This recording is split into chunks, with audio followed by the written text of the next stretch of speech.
Good morning, everybody. Venerable Great Wisdom, Sidewalk Temple, Zen, and tea, same taste. 无为法师，参茶一位，人行导师。早上好，大家。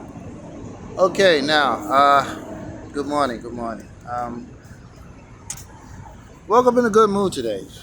Kind of, feeling good, feeling like. I guess the weather that plays a big part of it, and whatnot. But just finished my breakfast, which was the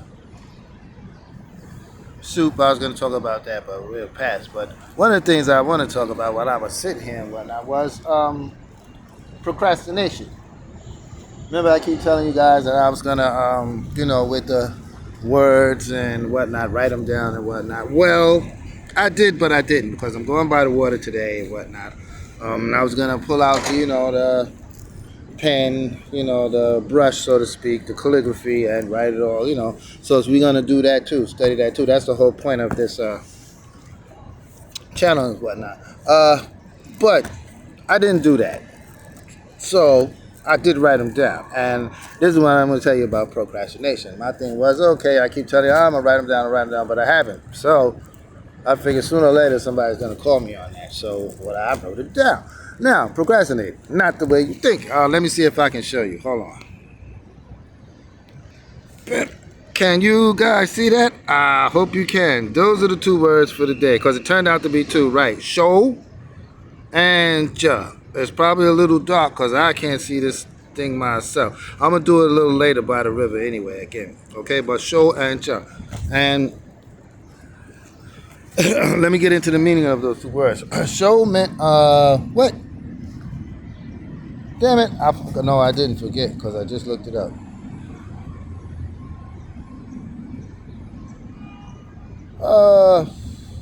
Damn, I forgot that one. So we got to get back to that. But Joe was supposed to be the wise philosopher. Whatever. Well, we'll get back to that. I'm going to do this again and give you the meanings and whatnot. Tell you, got a lot of stuff swimming around in my head. But anyway, with procrastination, somebody told me a long time ago, and rest in peace, bro. I love you. It was my fat slob of a cousin, Aunt Andrew. No, to be honest with you, that brother taught me a lot growing up, and I miss him dearly. But anyway, his words to me was, "You never complete anything." And this was around the time. Was it the time? I'm not sure if it was around the time that I started going into the monastery or before. I believe it was before because from then I started. I will never start nothing without completing it. All right. And then that comes along with procrastination. If you're gonna do something, and what I'm saying is this: if I say I'm gonna do something, I'll do it. So if I say, like I said, I'm gonna do something, instead of practicing, I'll do it tomorrow. I'll do it tomorrow. I'll do it. And it was before because when I started to practice Buddhism, my one of the practices I had to do that was, whenever you had the thought to do something, just do it. Instead of saying, "Oh, I'm going to," if I can think of it, then I can do it. Okay, then just do it. So, now how that actually works is, one of the ways that works is, like today, I saw myself saying, "Oh, we got to give the word. Let's go down to the river, write it down, be beautiful." Oh, we pull it out here, and I'm like, that's a lot of work. I don't feel like doing all that garbage because then I got to pull it all out and put it back together again, and then lug it somewhere else. So I was like, nah, I'm not gonna do that. And I said, wait a minute, but you're procrastinating. That's not the right message we want to send for a healthy and happy society. So here we go. I have a pen. Yes. You have something to write on. Yes. Write it down. You see the point? So when you're going, I guess, procrastination is not good. So one of the ways to address that is, again, if I told you I was going to clean the room, they say, no, you say, go clean the room. And I'll be like, okay, I'll do it tomorrow. What this disciple will do is say, okay, no, instead of cleaning it tomorrow, no. That's procrastination. So let's not procrastinate. I may not clean the whole room, or let's say the bathroom, for instance, but I'll pick up a rag, go in there. If I'm super lazy, I'll just wash out the rag and put it down, put it on the sink and say, I'll finish it tomorrow. This is the first step. Or I'll go further and just say, okay, I'll clean the sink and clean clean all the major parts, and then do a deep clean, you know, like I said, tomorrow and whatnot. I sort of got lost in the way I wanted to say this to you, but that's what it is. It's like when you're confronting a problem. First, you have to be aware that when you're confronting anything. First, you have to be aware of what it is, and then you have to. How can I say this? I call it like a monster behind the door. If I know there's a monster behind that door, I'm not gonna open it right away. But when I get up enough courage and strength, knowing that I do have to confront that monster, and this is talk I usually have to us with you say monsters in the closet and all that other stuff. First thing is to know that there's something behind that door that needs to be addressed. Second thing is to get up the courage to act. I must address it. Now that doesn't mean that you have to just kick the door and tackle something that you're not ready to tackle. No, but I can have enough courage to put my hand on the knob. You see, a progression, and then have enough courage to turn that knob, and then slowly open it. So that's that. I guess that's what we're teaching on today on procrastination.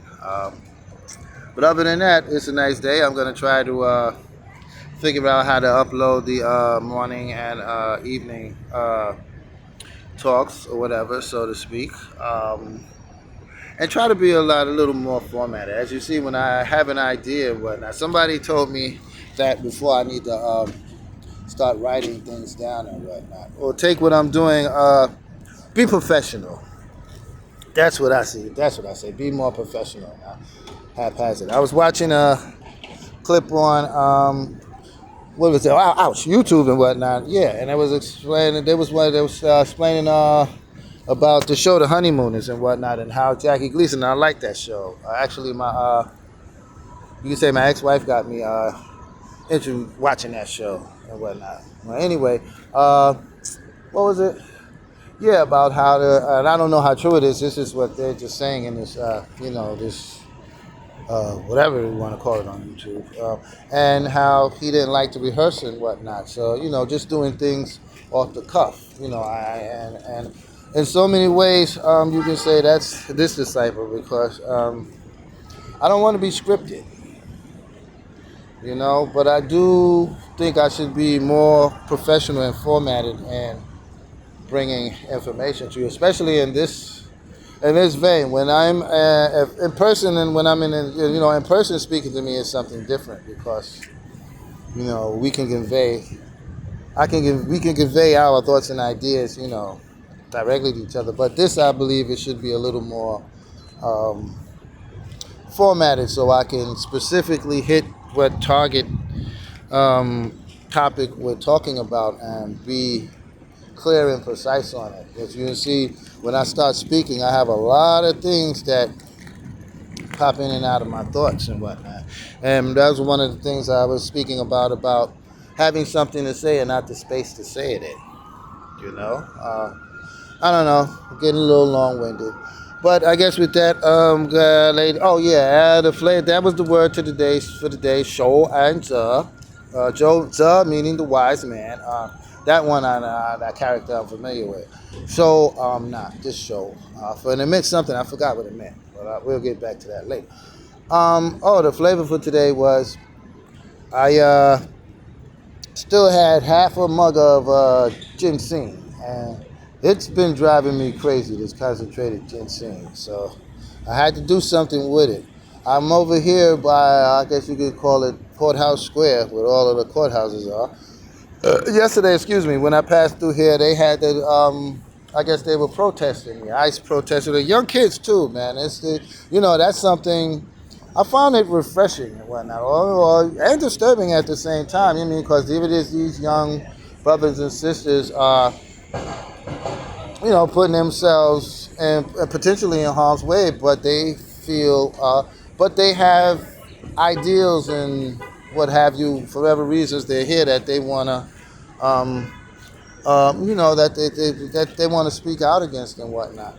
But when I came through, because I was on my way, remember I told you guys I had to clean up, so I was on my way to laundromat and, get my razors and all that stuff. They came through and they were just setting up, so they offered me pizza and whatnot and some soda and juice and whatnot. But I came back this morning and there was two things of apple juice sitting up over there and whatnot. So it was like, okay, I went and, investigated. I ain't got to tell you what I first thought they was, because you find something in the street, you don't pick it up, especially if it's yellow.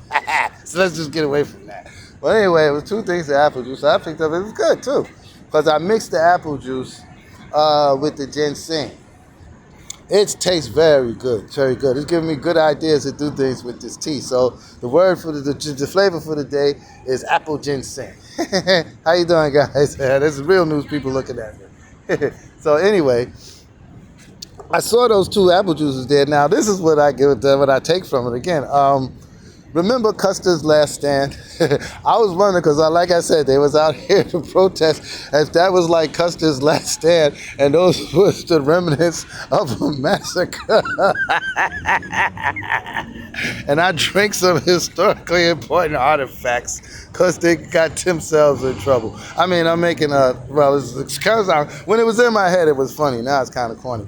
But there was two things of apple juice there, so we made some apple ginseng, and not for nothing, in honor of those brothers and sisters who came out here and spoke their voice about what they feel is not correct.